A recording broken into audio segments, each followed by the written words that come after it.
I have a red tine weeder, and it's got long things on it that you pull through the dirt. You know we're recording right now. Oh. All right. Action. Hi, this is Ron Filming with Crop Fertility Services, and I got the guys all here. We're talking about tine weeders. Cut! What's the problem here? I think we just got to do, just a relaxed intro here. I mean, we're just here to talk about tine weeders, ultimately, right? Yeah. So, how do you want to do it? Hi, this is Ron Filming with Crop Fertility Services. I'm here with Scott and Nemo. Okay. Yep. I'm here with Mark Husky. Yeah, I'm here with Jim Schrepper. So. Yeah. And I'm here on this end by myself. Yeah. So. Yeah. No, I mean, clearly our strong point is not doing these, but. Well, hey, this is Ron Fleming in the morning and the douche. Hey, no touching. No touching the mic. I'm gonna slap your hand. Okay, so no, I think we just got to start by doing what I said. No, just talk about what we're doing. It's middle of March now, right? March. Yeah. 10th, 11th, 12th. What is it today? 11th, right? 11th. Yeah. Yeah. So, do you guys just want to go around the table here and although when we get to me, I'm painting my house. Okay. Well, okay. So the point of this is going to be talking about tine weeders. We'll get there. Okay, just chill out. Yeah. So. Yeah. Just chill out. No. Or should I just go? Hi, this is Ron Fleming with Crop Fertility Services. Honestly, I think you should leave this whole thing in there. This will go in the outtakes for sure. All right. So how are we starting? Introduce ourselves. I would say that. Yeah. Just to let people. Yeah. We'll just go around like that. All right. So Sounds start good. with you. Oh, we're starting with me. Yeah, Okay. Ron Yeah, Fleming. you're the big shot. Hi, I'm Ron Fleming, and I work with Crop Fertility Services. I'm Scott Niemela. We should actually maybe. Yeah. Well. All right. So action. All right, hi, my name is Ron Filming, and I work at Crop Fertility Services. I'm Scott Niemela. Mark Kesky. James Schrepper. I work for Crop Fertility Services and farm on the side as well. So We farm too. So Scott and Mark are the owners. They're the people you got to blame when you want to call CFS. yeah, We'll write their numbers on the complaints billboard later. department. So I don't know. Before we get started, let's just kind of go over what we're talking about doing this spring. What are you working on right now? Getting ready for the upcoming season. Well, today we're recording is March 11th, and kind of anticipating mid-May or mid-April small grain planting. But yeah, I got a 6,200 grain drill. I'm in the process of rebuilding. It started out as a simple project, and that left the building a little while ago. We got it all apart over the shop, so and parts are kind of a struggle to get a hold of. So hopefully the scrapers come so I can get that put together in time to get some small grain in the ground. What are you working on? Grain drill. Got it torn apart and just waiting on some scrapers that are on back order. Also waiting on parts for one of the manure spreaders that should have been in a week, and it's been 3. So hopefully we got it by spreading season. We just bought a new tractor. We traded our 4840 for a 7210R. So we're excited this year. We're going to be SF3, first time using GPS. How many years is that between the tractor, your 4840, and your 7810. 7210R? I believe it's 30 years on that. Okay. I believe it's 30 years. So it's an 83? No, yeah. I think it's 84, and Okay. we have a 2014. Okay. So getting financing for that. We got all that locked in. We're refinancing the farm. Some more bookwork right now, but we're hoping to get that wrapped up by the time we hit the season, and we can just focus on farming instead of paperwork. Because we all know how much organic farmers love paperwork. Yeah. I think it'd be a lot funner if you did it in season.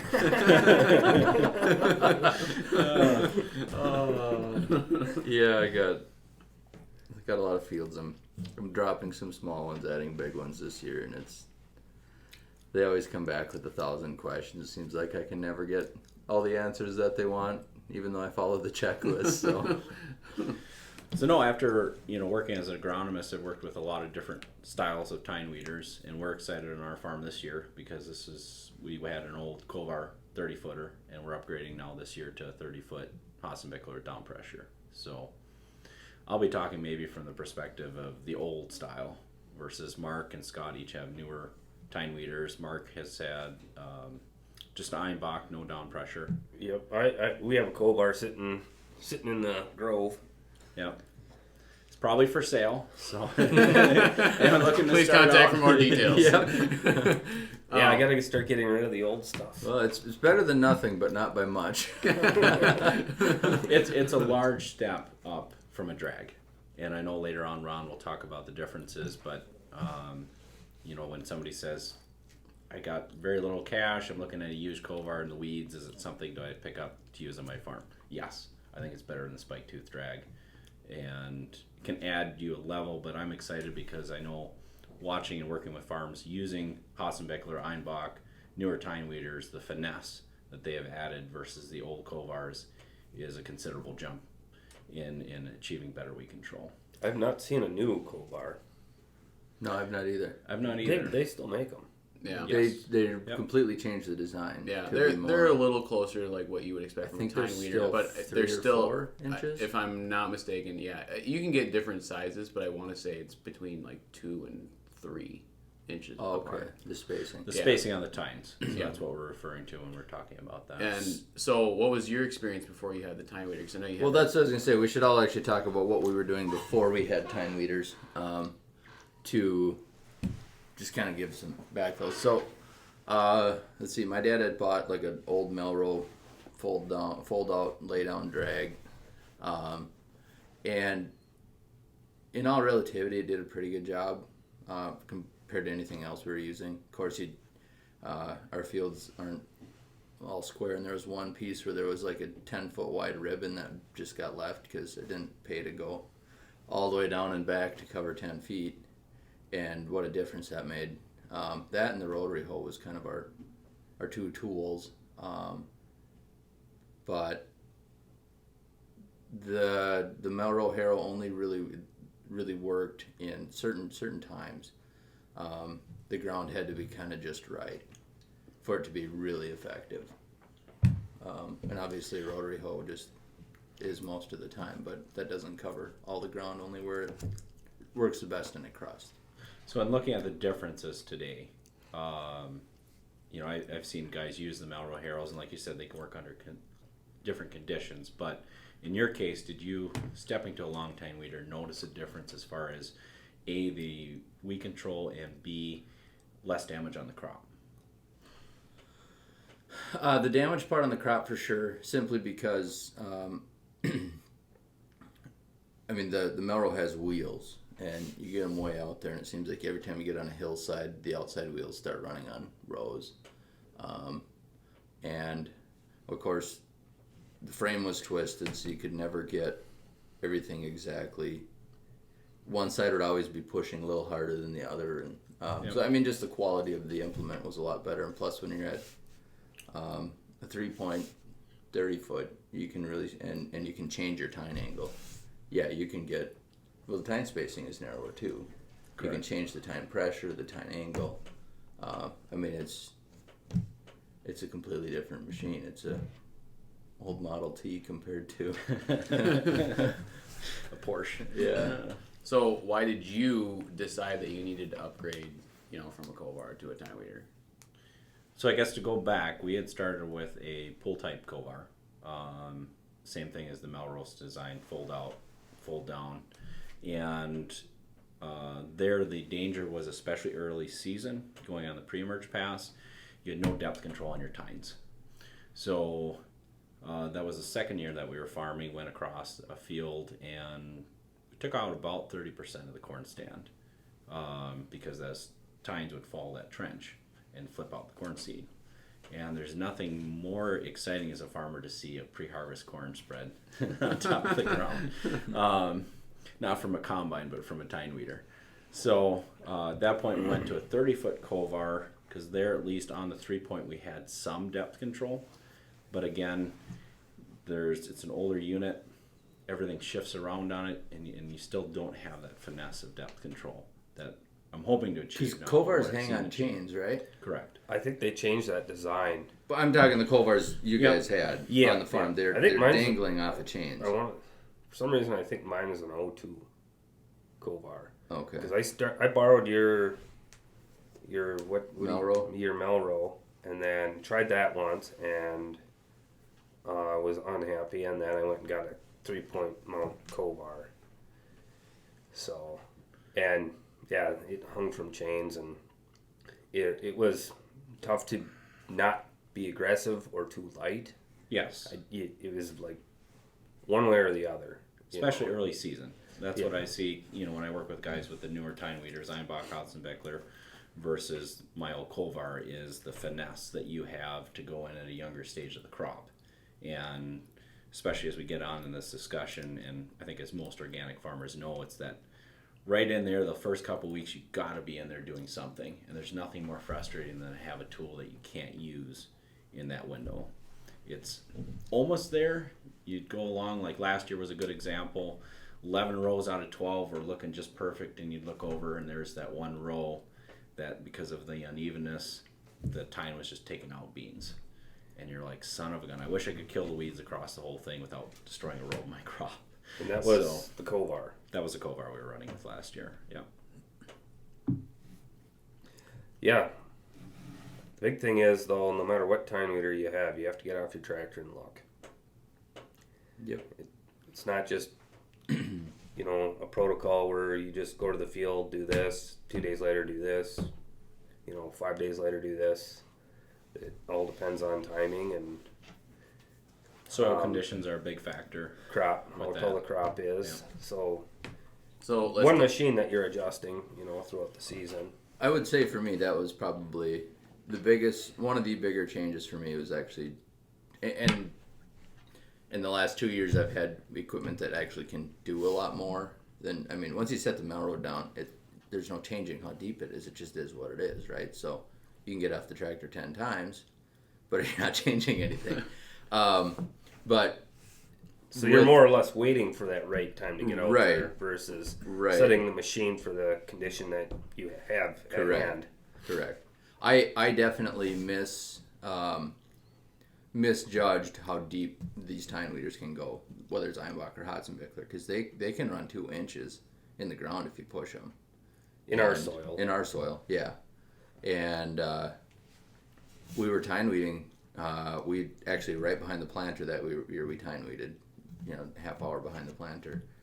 And I got off the tractor and started digging, and I was actually moving seed.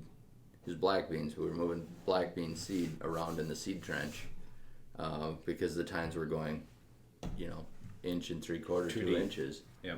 So I backed off on the pressure, but I didn't think it could do that. So what kind of conditions are you guys looking for say, line weeding? Conditions that you're looking for is basically a dry period after you plant. And, the other advantage is you want to go earlier when the seeds essentially put the radicle or the root down, but not put the sprout out. Or if it's beans, it hasn't really started pushing up through the soil to the surface.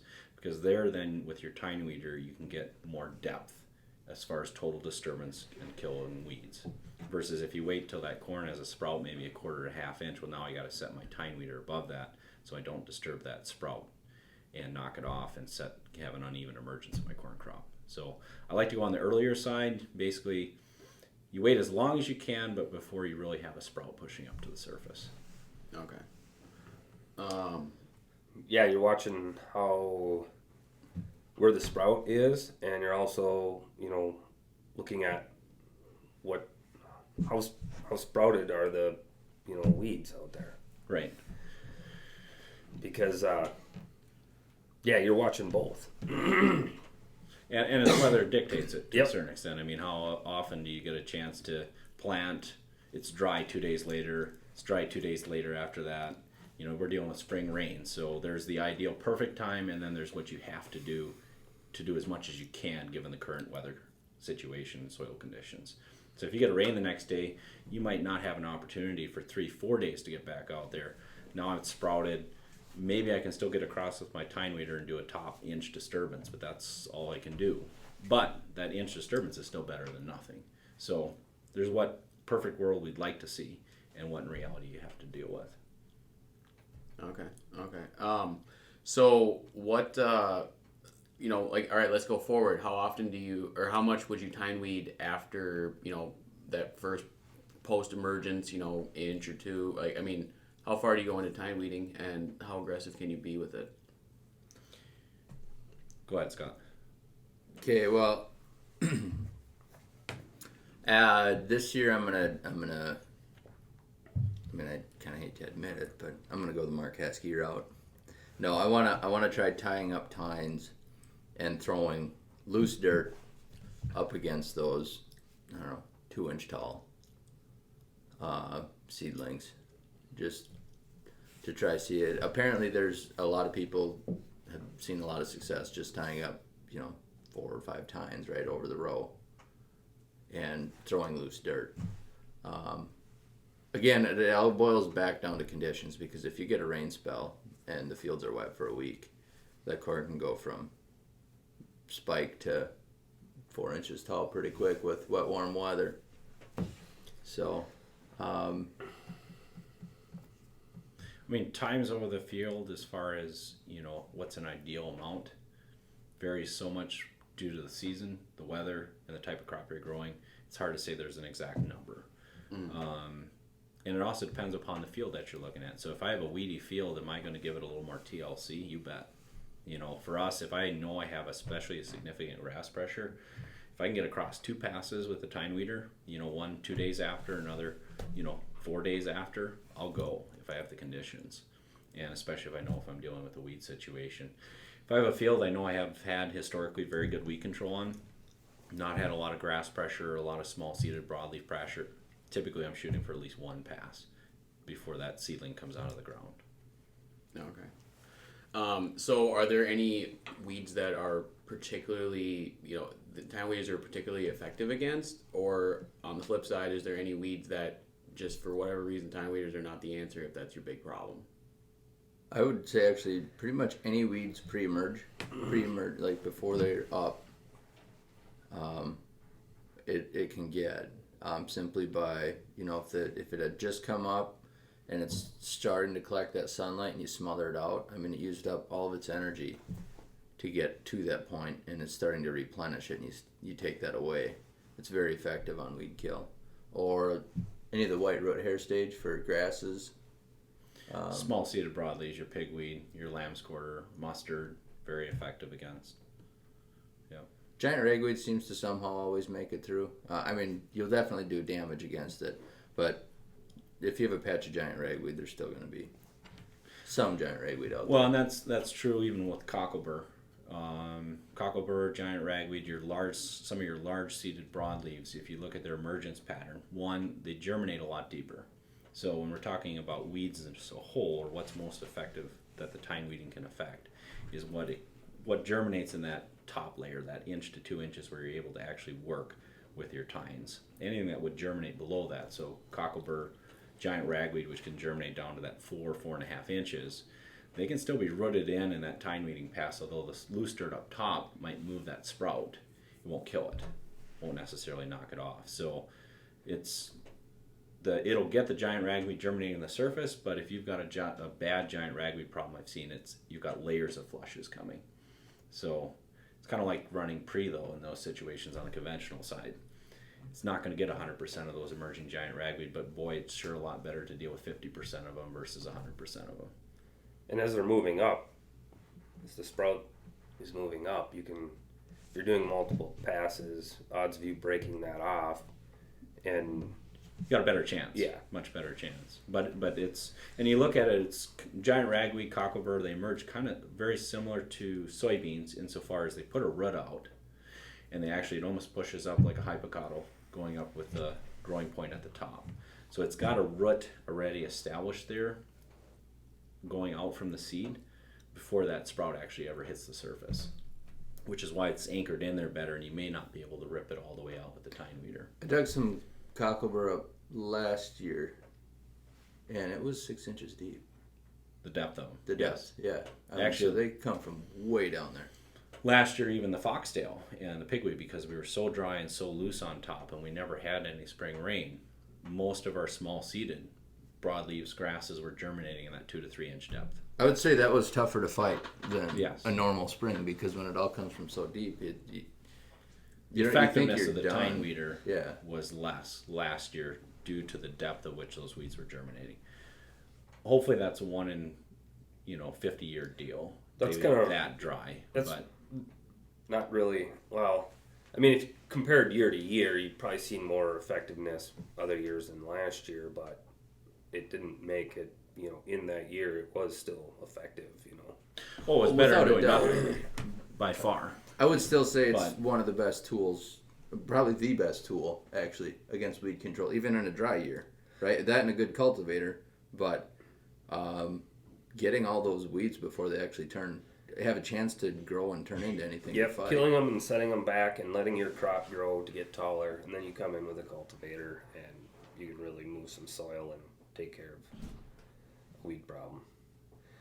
But you want to kill the weeds or push them back so your corn, say, jumps up 4 inches, you're 6 inches tall, your weeds are very small. You come in later with a cultivator, move the soil, and Because most people don't think of it delaying weed growth. They'll be disappointed sometimes tine weeding, let's say a little bit taller stage weeds. Grass that's maybe got 2 or 3 leaves on that little seedling already. It's rooted in a little better. The tine weeder didn't rip it out all the way. But what if you watch, or the significant difference will be, is it'll set that little seedling back versus, let's say, an adjacent bean plant.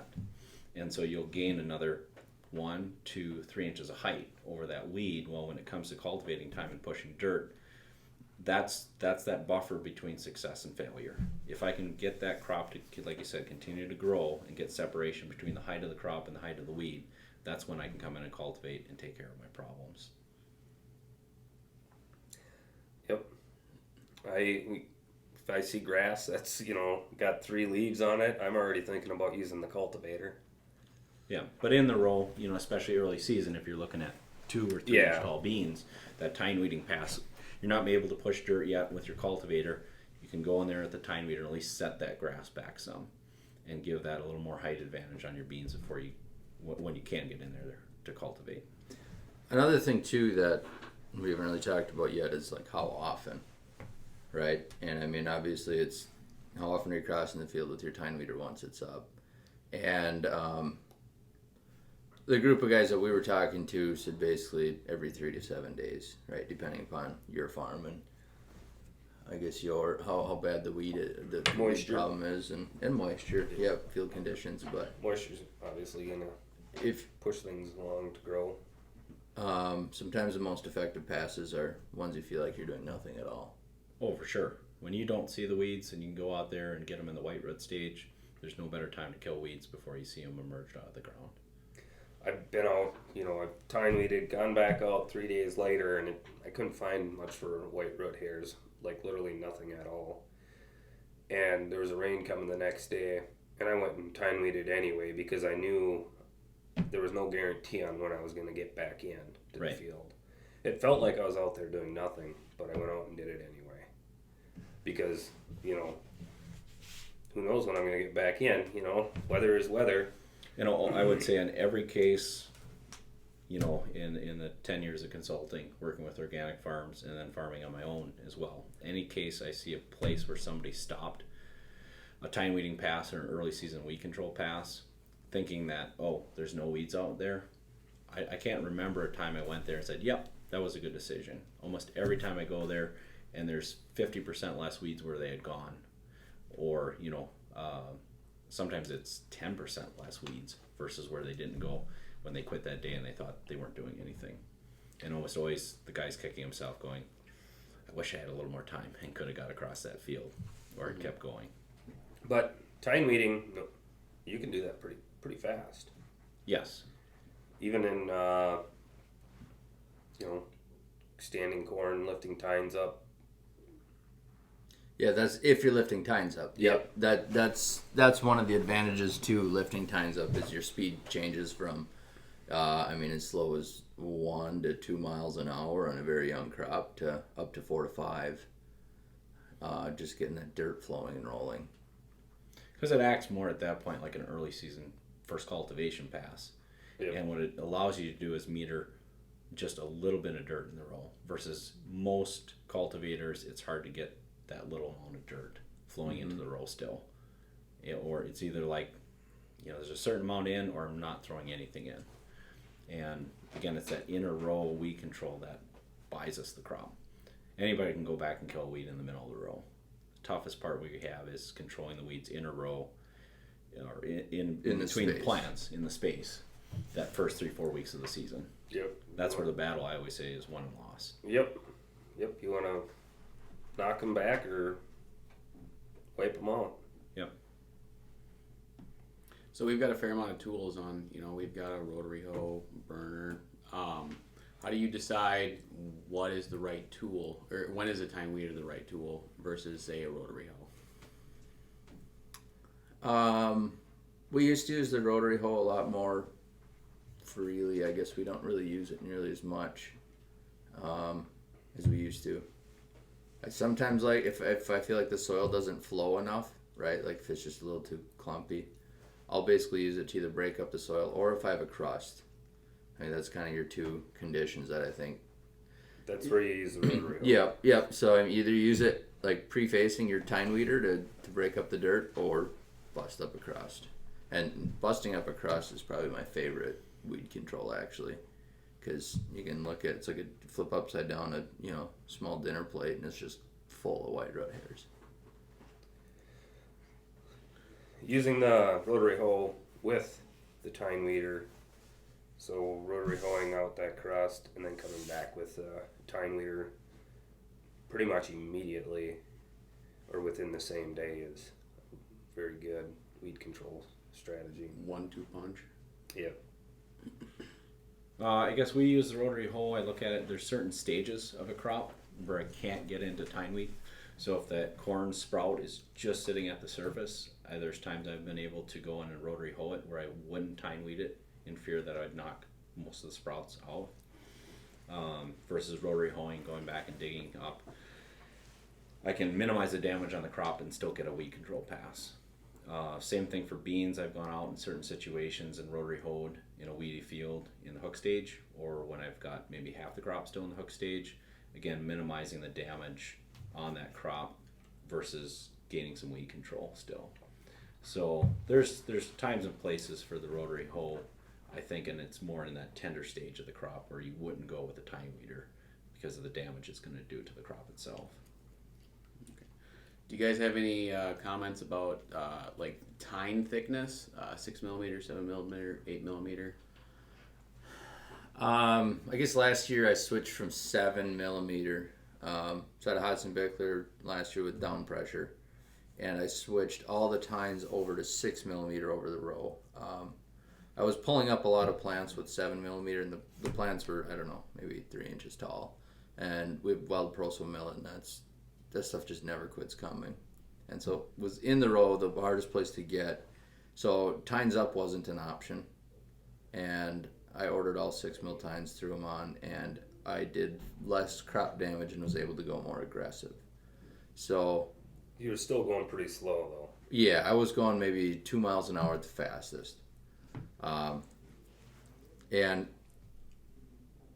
I don't know if I'd probably order a 6 mil tine if I was to do it again, but I think a lot of that is going to depend on the farmer's soil. How often does it get just rock hard? yeah. If it gets pretty hard, you're going to want a 7 millimeter over a 6. Although, talking to like Matt Saddleberg, he said a 6 mil will actually puncture the crust better than 7. So I don't know. I haven't had run. Well, his in crust a that he may get is different than ours. That's very Yeah. true. His soil composition is Although different. especially with a Hotzenbeck or Einbach, and if you have the ability to get some down pressure on there, you can oftentimes make a 6 mil tine act like a 7 with additional down pressure. But you'll never get a 7 mil to act like a 6, if you want to lighten it up. So I Yeah. think 6 gives you a little bit more flexibility both ways versus going with 7. I think we got an 8mm. You have an on 8mm. Kovar. Um, And I would say one thing I noticed with the 8 versus the 6 is when you run an 8mm through, especially with the wider spacing on the Kovar, you end up with more troughs after you're done. And last year was very interesting, but there actually was, looked, I had gone across with a drill on the field because where I had those troughs, you've now got less soil between the moisture line and the surface, and that's where the weeds came through first. Oh. So it looked like I went out there and planted weeds in 3-inch spacing going across the field. I'm like, oh shoot. Has anybody went diagonal across their beans? Yep, we've done it both ways. I do not like to have wheel tracks diagonal across the row, but especially in dealing with the Kovar, and you got, let's say, hillier conditions, and I do not have the depth control ability with that, I would go diagonal just so I make sure that tine wouldn't fall the seed trench all the way down. That pre-emerge? Pre-merge. Okay. Pre-merge on that. okay. But otherwise, switching up how you do it, going horizontal instead of vertical. Have you guys seen that? Have you used it? What are your results? Do you think it's worth the extra compaction? You have to know the soil conditions that you're pulling into a field with. If you go and let's just say if you're having to go diagonal because you're dealing with an older piece of equipment, you don't have depth control, and you're going at diagonal to ensure you don't have that seed disturbance, you're now minimizing that window that you can get across there because you're having to wait to a more optimum soil condition versus if you're driving between the rows, you can almost maybe push it the other way where you'll get in there a little too early, do some compaction between the rows because you're trying to push it how early you can go with it because you have that depth control. But no, just having to go diagonal just narrows that window you can get across the field to do a weed control pass without doing damage on the crop. Okay. How about soil conditions, or soil types? Are there soil types that are better for tine weeders? Are there soil types that just don't work for tine weeders? If you've got a very clay soil or very sandy soil, is there anything that would... I've never seen that normally when, if you've been organic farming for a while, you got pretty decent soil tilth. That's really what you need. I can't think of a situation I've been in or Well, we even farm seen. everything from sand, irrigated sand, dryland sand, to some heavier ground north of 55 there, with clay hills, a little bit more peat in the bottoms. And I would say from a tine weeding standpoint, the conditions on the sand is going to be wider as far as when you can get in there and do a pass, but we've always been able to go on our heavier ground with the tine weeder.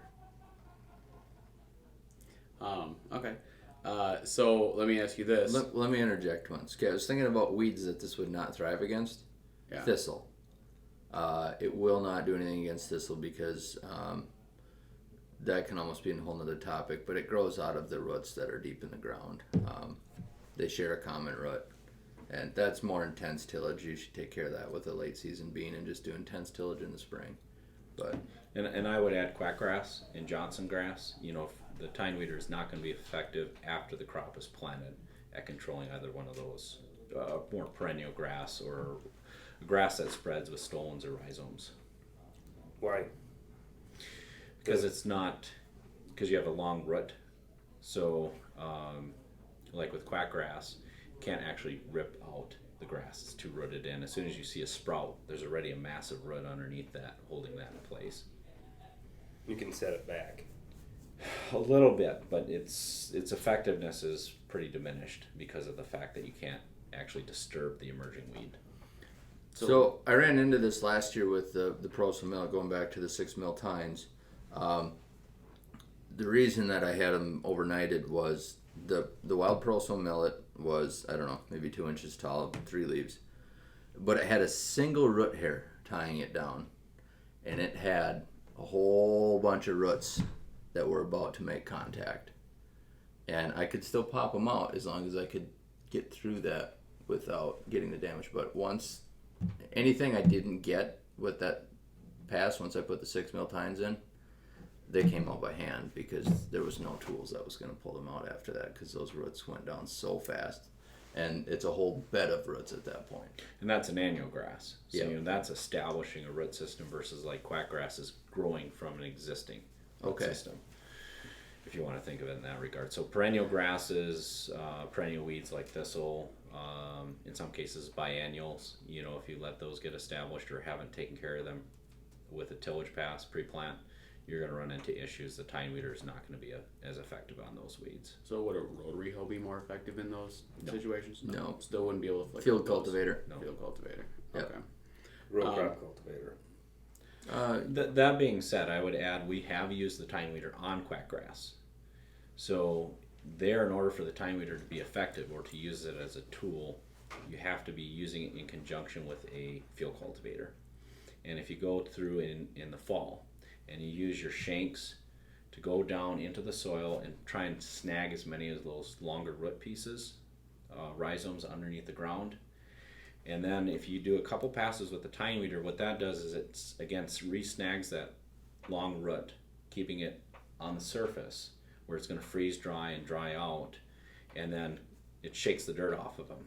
Because every time it rains or you have a moisture event, that root will essentially be pounded back into the ground a little bit and grow down into moisture. So if you can keep pulling those roots up in a fall or early spring tillage pass, you've got a chance to kill and dry some of those out. Would you be worried about cutting them and then kind of exacerbating the problem, like if you were to cut the roots in half? You know, You wouldn't want to use this in conjunction with a disc, because Okay. in that scenario, that's exactly what you're going to be doing. With the field cultivator, you're going through with a shank and a shovel, trying to get below and snag as many of those, bring them Going to the up. surface, and then that tine weeder with its tine again isn't going to cut any of those rhizomes. It's just going to pull those Grab 'em. large pieces. We had a field a couple of years ago that was getting pretty bad, smaller field, and I think we hit it about 6 times with the tine weeder, and I would say it eliminated about 90% of our quack in that particular field For that year.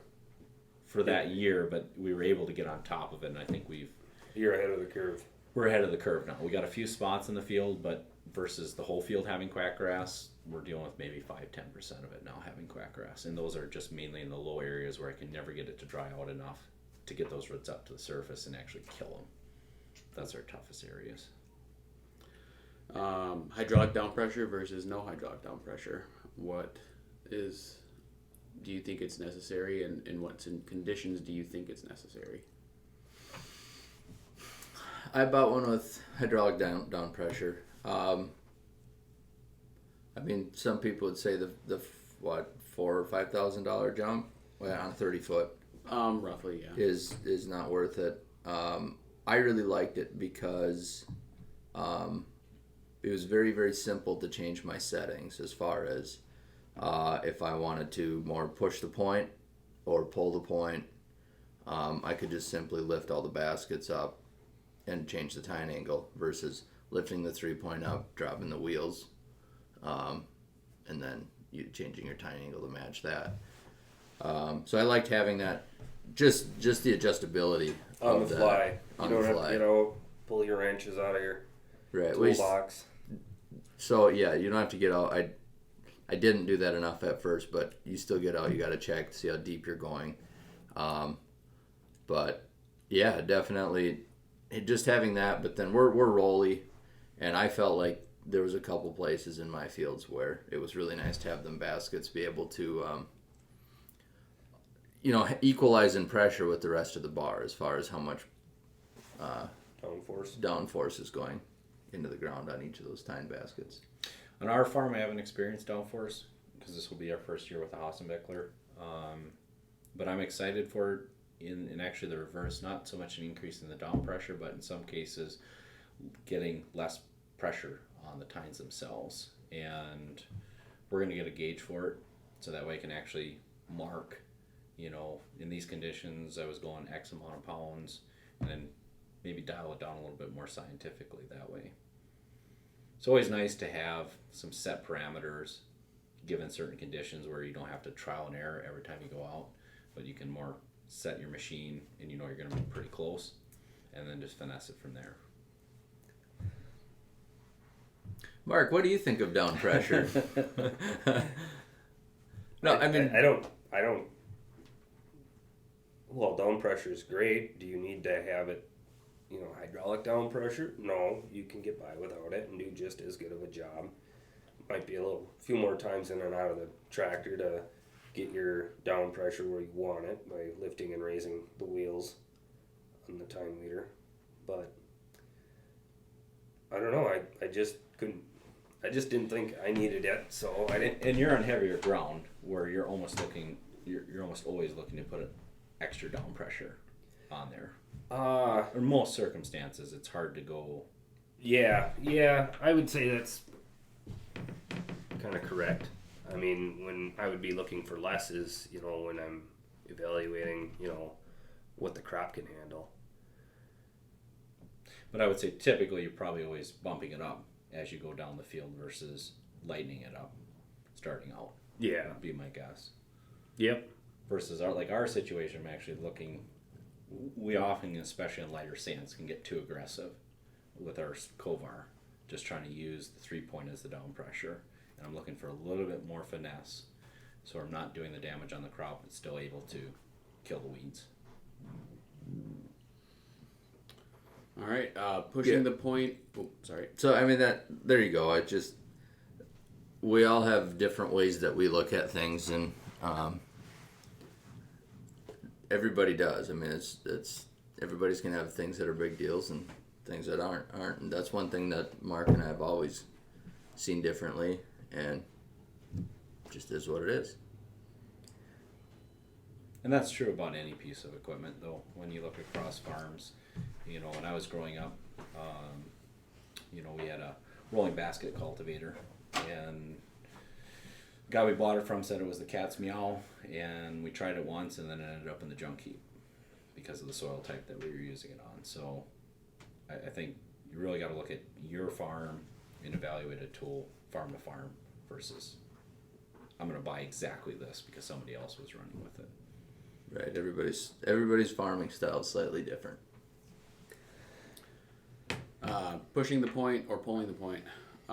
When do you want to do both, or either or? What conditions really play a part in like how fast you should go versus how aggressive you should be with your pitch?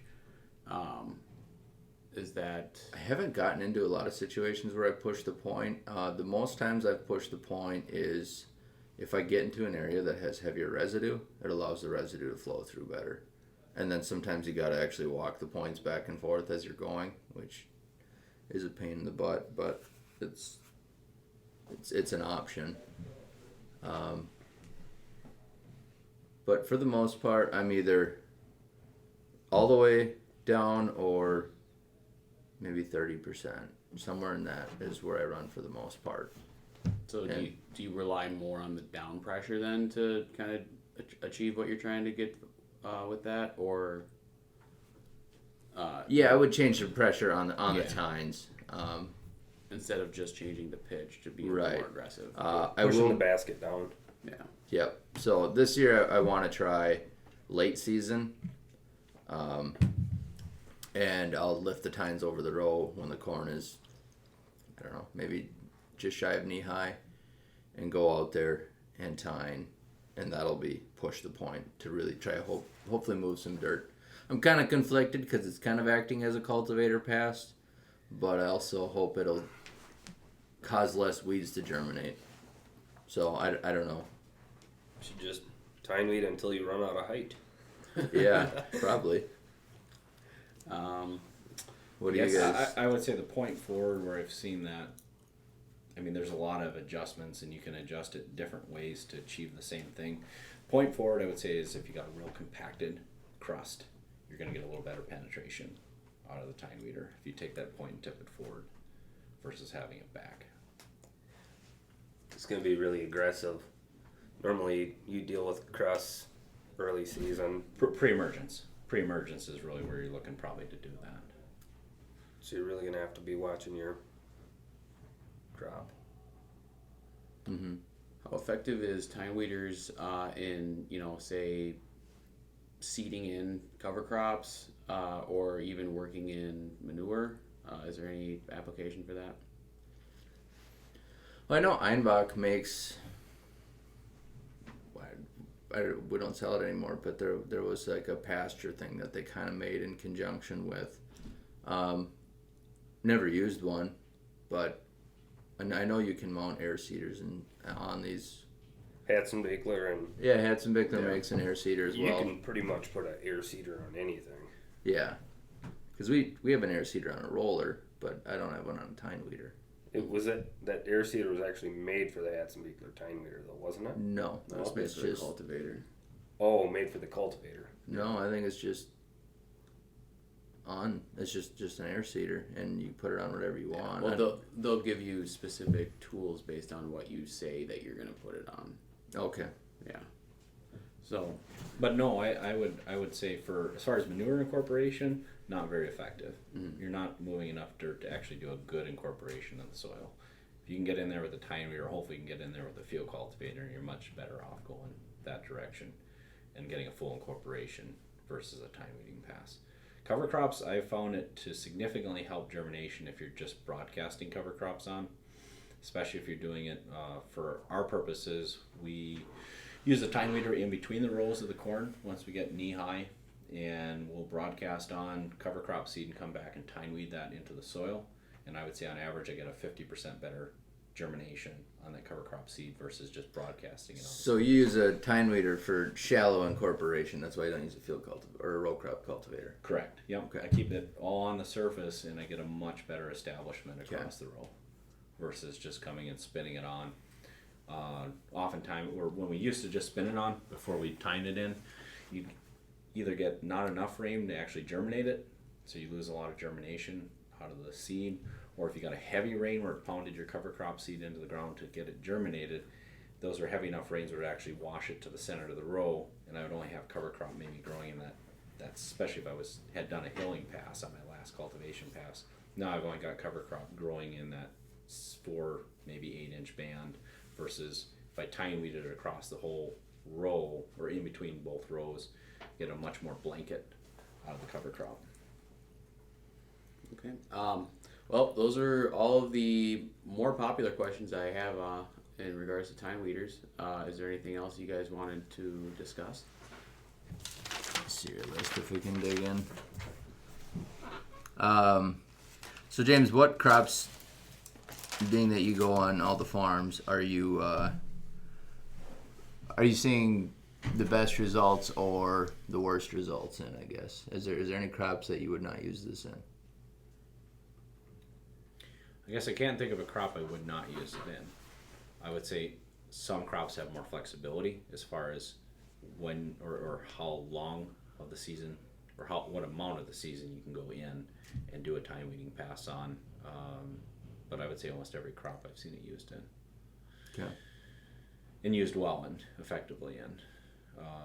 Small grain I feel has your shortest window to go in and do an effective tine weeding pass. Once the crop has emerged, you don't want to, in my opinion, guys that go in on the earlier side tend to do too much damage to the stand.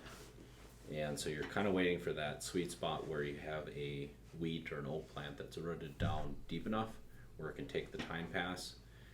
But flip side of that, if you're in a stage or at the stage where it's heavily tillered and you're almost shading out, going back in with a tine weeder and opening up that canopy again can be counterintuitive or counterproductive in that case. So I think you have a narrower window to get in and do an effective weed control pass. Anybody, you guys done a pre-emerge wheat pass? I have.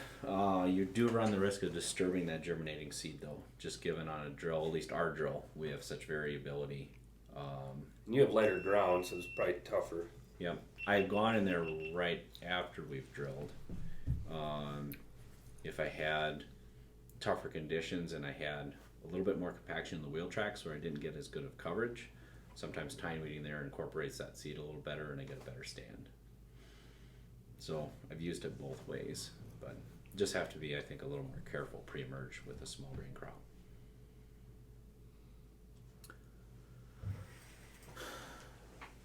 This will be interesting to see with the airflow this year.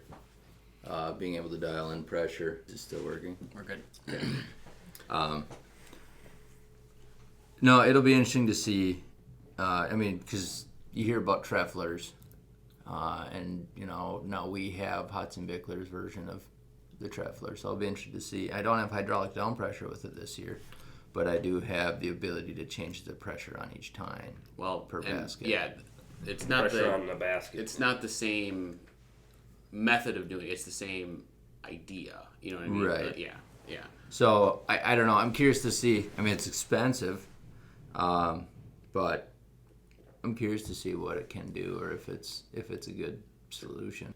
How would your strategy change now that you have the airflow versus the? Well, so last year I switched out from 6 to 7 mil tines, and what James said earlier is you can't really change from a 7 to a 6, but this I think would let you get closer to doing that, just for being able to put down whatever amount of pressure, spring pressure you want.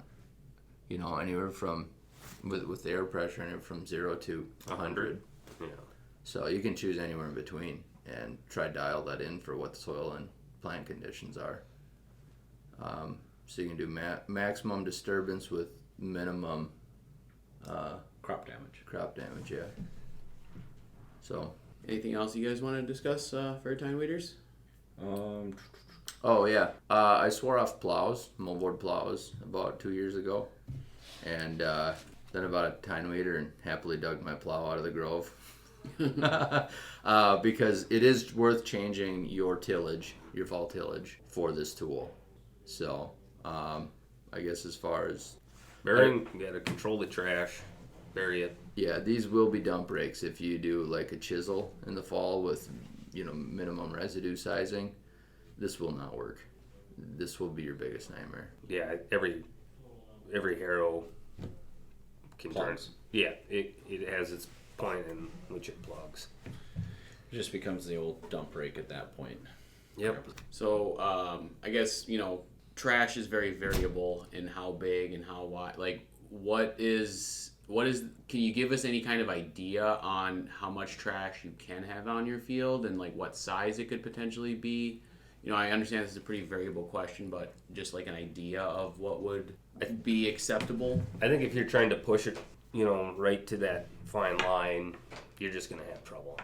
If you're like, I can run through 4-inch material, I'm gonna get to that 4-inch material and call it good enough. I think you never get 100% of the material out there size just how you want it.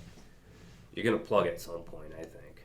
So to back that up, we have been in fields where, actually the one year you borrowed mine because the trash wasn't flowing through. What was your fall tillage on that? That was this year. That's 21. Yeah, this past Yeah. growing season. So in 21, what was your fall tillage in 2020 on that field? What was that? It's corn. Harvested the corn, then stock chopped, and then disc dipped, and then disc ripped it. Okay, so you ultimately had 2 passes of sizing. Yep. Right, between stock chopping and the disking, and there was still some flow issues. Yep. So that being said, I mean it's a guarantee if you just plow it. Yep. You're gonna have minimal issue, and that's the reason that I went back to. I mean, I love the idea of faster tillage, getting more done in a day, right? Because everybody wants efficiency. But there was a sacrifice that came with that, and that was the weed control of the next year, or being timely as you want with all your weed control passes in the spring. So, especially with cover crops and stuff, you have to just be careful on how much residue you're leaving on that surface if you're going to use a Tine weeder. And I would also say what kind of residue, right? Like if it's a young oat crop that was frost killed, that's going to break down a lot faster than, a mature corn that was harvested. I mean, I've seen guys get into, I wouldn't say trouble, but some plugging issues with, let's say, an alfalfa grass stand that they plowed over the previous year, shallow plowing event. It wasn't a very even flipping of the mold boards, of the dirt through the mold boards, and then coming in and field cultivating, they brought a lot of grass bunches up, alfalfa roots up, and there you run into where it's you're building up residue on there. Do I keep pushing through it? And You're going to get a few rat piles out there, but often it's worth pushing through and having it act as a dump break a little bit. But to get that early season weed control pass is worth the sacrifice, is from what I've seen. So Scott went back to plowing. In our farm, we looked into a high-speed disc for residue management and being able to run that and incorporate that residue, size it, incorporate it. So I think there's more than one way. The principle's the same. You know, there's different tools that'll get you there to accomplish it, but the principle's the same going across. No, I would like to end up with the Lemkin Rubin at some point, but as for now, you can buy a 7-bottom plow for $2,500, $3,000, and you can buy a Lemkin Rubin for $50. 54. And I don't have enough horsepower to pull it anyways, so I mean it's just I don't have that option. And for us on our farm, one reason why we were looking at the Lemkin was because we had more cover crops in the spring that we were terminating, and on our sand ground we wanted to get away from plowing for erosion control. So the high-speed disc, I've been able to just shorten that tillage, that window between my primary tillage pass and my planting pass, just to keep my soil from eroding as bad. Heavier ground, it's less of a concern, less of an issue. So again, it's a balancing of different priorities of why you're going to pick one over the other. And that being said, don't throw your ripper away. They have their place. There's times in years where you're going to do compaction in the fall, and plowing is not going to take that compaction out. So there's no one tillage tool, in my opinion, that you ever get rid of. Each one has its place, its scenario where to use it, and there's different ways to manage that residue if you have to do a disc rip pass. And that might mean an extra disc pass in the fall. It might mean maybe changing to a chopping head on your combine. So, do you get less erosion running the Lemkin? I mean, you'd think, a disc is running in the top 5 inches is really going to lighten that soil and free it up from, kind of flocculate it, and you get the rain, and it does. There goes your top 5 inches. For us, the Lemkin is waiting to do that primary pass to May 1st, let's say, and I'm planting that field again by the 15th to the 20th of the month. So now I only have a 2-3 week window where that ground is subject to erosion. Otherwise, prior to that, it's just crop stubble, roots in the ground. I haven't done any soil disturbance. So you don't do any fall tillage? On some of our fields, correct. Sure, okay. Correct. So that's where you get into that discussion of what do I use. To me, it's what do I have? What other priorities am I trying to accomplish? For us, it's erosion control. For you guys, it's less of a concern, and there's more price of the implement. We're running a plow too, yeah. So I'm not, but it's not to say plowing is wrong or running a high disc is right, or vice versa. It's you got to look specific. Yeah. What are the things you're balancing? Right. Any final thoughts? Kind of ran away from time meeting here. Yeah, it ties in though. Yeah, it does. Yeah, you can't separate that residue management from a time meeting pass. Yeah. Because that's true. Like you said, Mark, I've seen it time and time again. The guys that push the envelope, I want to leave tons of residue out there for different soil health reasons, and I understand that. But if your priority is soil health, then you better figure out a way to manage that residue another way if you're going to hopefully use your time meter in there. Because more often than not, it just becomes a glorified dump break, trying to maximize both of those priorities. I actually have a landlord that doesn't want me to do any fall tillage at all, and that's not going to work on that ground. So we may have to part ways just because with the system that works for me, right up here where we are, fall also, tillage. Maybe your landlord isn't a farmer. Right? No, he's not. He's not. But he reads lots of articles about soil health and wind erosion in the winter, and has read that on a piece of paper, but has only heard mine verbally. So one's more official. I guess. and that is a challenge. We're going to be dealing with a new generation of landlords going forward, I think. And the ideal soil health principles are great, but how do I apply them on my specific fields, my soil types, and my reality? And that's not to say it's all or nothing, but it's finding that sweet spot between risk and reward. Because if you don't do any fall tillage on certain types of ground, and we found this even with the Lemkin, you will have a disaster in the spring.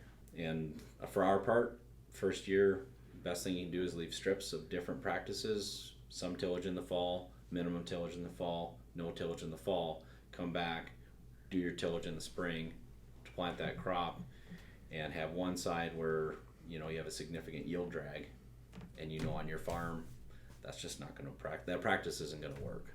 So in really adapting any new practice on the farm, pick a small area, run some strips, do some trials, before you jump in with both feet and say, no, we are no longer doing any more full tillage on our farm. All right. Well, I think that's everything, unless anyone else has any other quick comments they want to make. I would just say, like any other tool on a farm, a weed tiner is an additional tool in the toolbox. It's not a single solution. It's not a magic potion. Silver bullet. It's not a silver bullet. It's an effective tool used correctly. It's a great tool in your arsenal, but it's not the only tool in your arsenal that you're going to need going over the course of the season. The big thing is, with whatever tool you have, is understanding how that tool disturbs the soil and at what time, it changes. A day after a rain, it's going to be different than 3 days after a rain. And you start to understand how a tool moves soil on your farm, and then you can start to dial in when is it the most effective. And I think that's one thing to always keep in mind whenever you bring a new tool on for weed management. These tools are far more adjustable, far more, they can handle a variety of scenarios compared to what we've been used to, whether it's Colbars or Melrose. They just kind of were what they were. And utilizing that, not just setting and forgetting, is probably the biggest asset of the tool. Because I would say the first year I didn't really utilize everything it could do. Just, oh sweet, it can do this, and you go. But then you really get off the tractor and you start checking, and just that little bit of down pressure change or that little bit of tine angle change, maybe you got to tip it back, really makes a difference on weed control. So getting out and adjusting is very critical. Because you really want to push it to that edge. If you look at it, that edge being the damage to the crop. But you always find your most effective weed control is right at that edge, right where you're doing almost too much damage to the crop. Yep. And in some cases, it certainly can leave you a sick feeling going back there and I'm taking out 10% of my soybeans. Well, that's usually when you did it right. Is when you feel a little bit like throwing up, then you're doing a good job. Right. But you're looking at your pros and cons there. If I go this aggressive, I take 10,000 out of my population of my beans. I'm down to 135.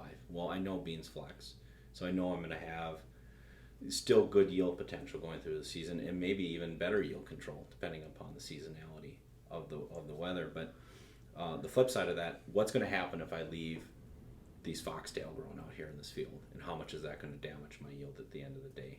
So it's very easy to look at it as there's just a single line or single point, but that's something as a farmer you need to establish. How ugly can you leave it behind you and still go to bed at night?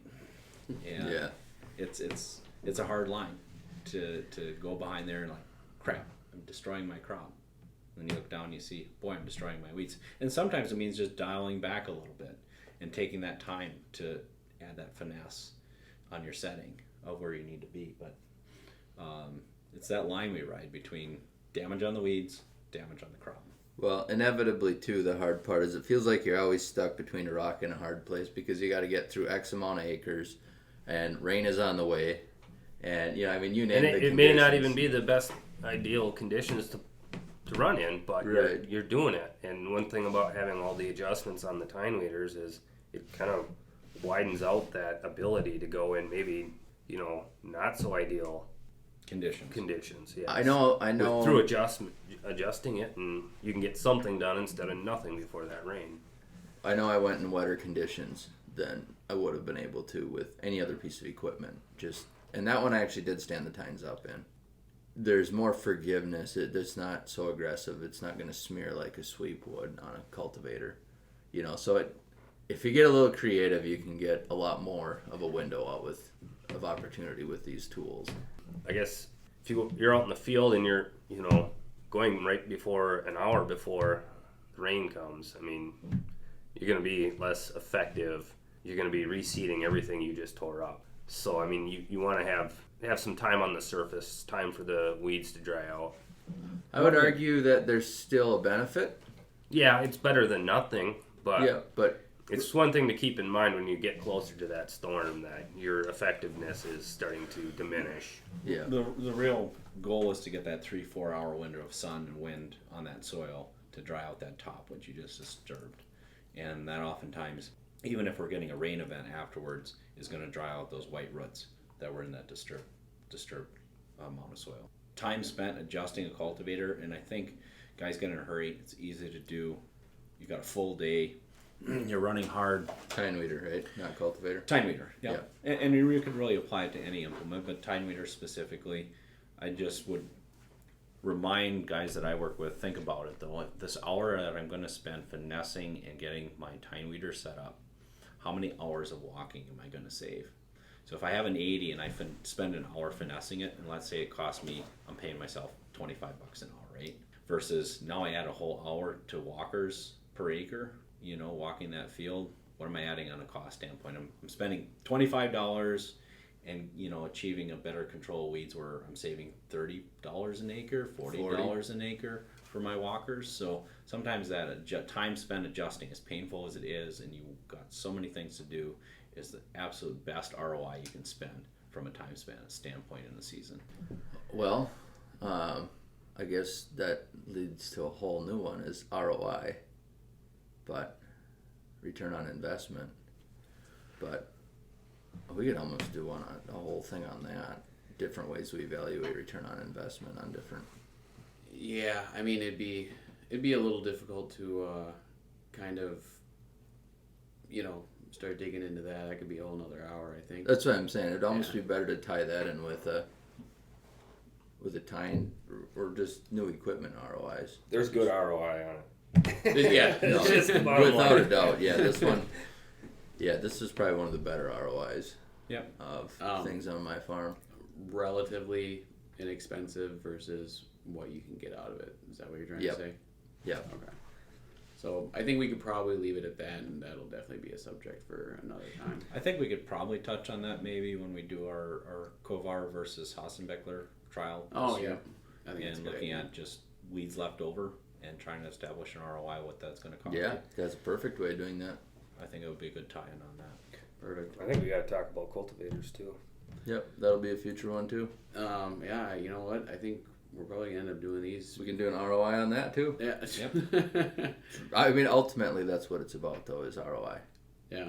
Well, that's what everything is, isn't it? Yeah. I mean, Because the hard thing, like with a tine leader, right, taking your weed control to another level, you're not actually just looking at a single year ROI, but how many less weed seeds are you having to fight than the next year, and what's the ROI not having to deal with that?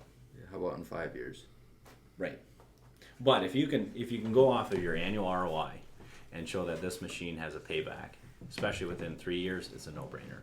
5 years, it's still a pretty easy check to write, and 7 years is still a good investment, in my opinion. You're just saying that because you bought a tractor. Well, and if you're still paying it off, what's in the 50 years, ROI you on should be good soil fine. health? The ROI on good soil health can be an That year can be tougher a new years. topic. Yeah. Yep. All right. Well, we got podcast number 10,000. In tougher years, good tilth. Differences between farms that I walked in, let's say 2019, where we had just good tilth because of soil rotation in another field that was getting pushed row crop on row crop. We had lost a lot of tilth. You're talking 100 bushels of corn. So, it's going to vary widely from year to year, but you can get these wide differences on the benefit of soil health. And where it really shines is going to be on your stress years. If you get It's a a perfect buffer. season, you're not going to have the advantage of your soil health as much. But No, I've seen that. 2019, my beans, they shouldn't have grown, but the ground stayed just fluffy, even with all those hard rains. It was late in the season before it really firmed up. Yep. And they were clean. Yeah. That was your first year transition, too. No, that was Second? year number 2. Okay. Oh, and for example, and how do you put dollars on that though? Right, exactly. But like- so what I did was it was wheat stubble, or wheat crop the prior year. I spread oats, worked it in a little bit. We got a 2-inch rain in 2018, a day after, and everything, the oats and the, I guess whatever wheat blew over, germinated, and it grew up to about 12 inches tall.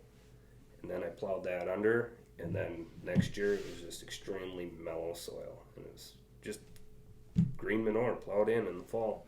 Well, and it carried it through.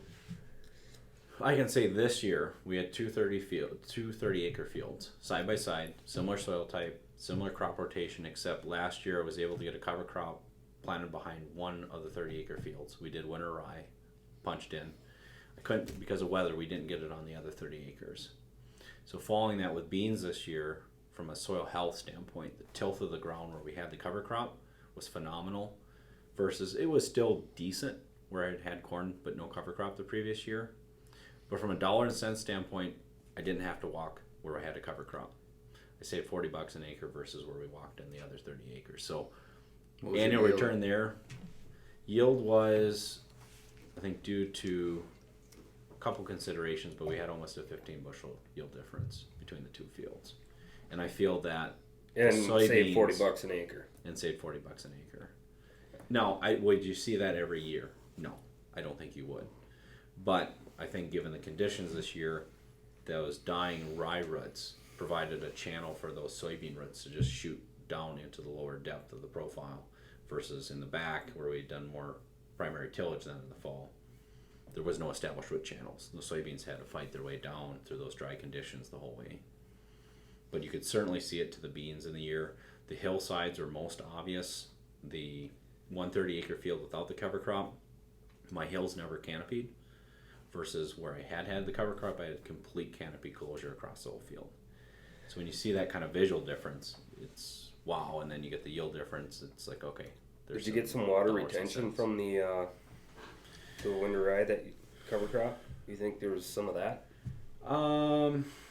Not really. Like I said, both of them have a good history as far as a rotation. So I don't know if it's so much water retention. Just having that additional matter there to soak in the water, maybe hold it. I don't think that was such of a difference because we did not have any water. We had the only large rain event we had over 1/10 of an inch was a 1 3/4 inch rain in May, and that was it. So is this on irrigated ground or no? No, this was non-irrigated ground. So was your soybean bushels 0 and 15? No, the backfield was 35 and the front field did 50. Okay. And they were food grade beans, but just that visual difference, the canopy closure, not having to have it walked, even up to the point of going into harvest, I could really see the value of having that cover crop in there. Yeah, that's a good example of soil health ROI. Yeah, what a great sneak peek for our next podcast. Maybe in 30 years. So I think this is a lively discussion. I think we did a good job, and so thank you very much for listening, and we'll see you next year. Is this thing on mute? No. God. Yeah.